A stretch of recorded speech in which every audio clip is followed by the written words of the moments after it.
Hi, I'm just going to talk to you a little bit about how to dress in Norway when it's cold, because I've heard some of you are very interested in this. This especially goes for the countries that are very warm, because in Norway it is very cold. But I am the worst person to ask because I'm always cold.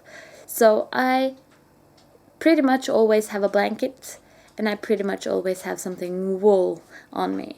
But that is like the most number one tip for dressing when you're going out to Norway is wool. Wool, wool, wool, because that's the only thing that will keep you warm and dry at the same time. So wool is the number one tip. And don't have the fakey warm clothes. Have wool, as much wool as you can. The second thing to know about the dressing is layers. That's like tip number 2. Always wear layers, because if you're like out hiking, it's easy to like just take off some layers, and then when you're cold because you're sitting down, you can put on some layers, and then you will always kind of be warm enough. And then you need something windy, because in the fall it's going to be windy and you need something to keep that out. And that should also be waterproof, because it is pretty much raining in the fall. So something that protects you against that wind and the rain, well, at least, like, that should be your outer layer. And then you should have wool as your inner layer, and then some other layers on top of that. And then the wind waterproof layer. That's pretty much the best tips on clothing. I always knit my scarves and my hats and my mittens, because wool is the best you can use. Always wear wool. And for shoes, you should absolutely have something waterproof, something with wool inside, and you should probably have some knitted wool socks, because every grandma or great-grandma or mother-in-law always knits in Norway, so you should probably get a Norwegian to knit some socks for you. I'm going to show you my socks. Yes, because I have a great-grandmother who knits, and I knit, and my mother-in-law knits. So we have like these kind of socks. You see, this is like leftover yarn, so it's like a little bit of yarn, and then another, and then something else. And then we have these colorful ones.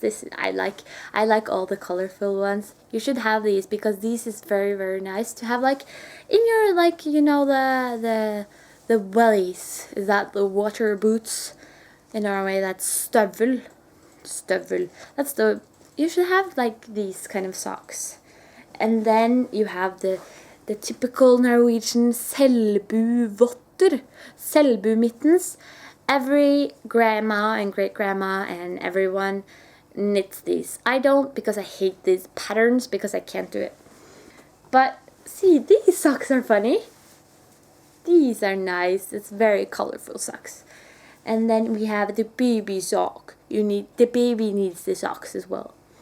This is very nice.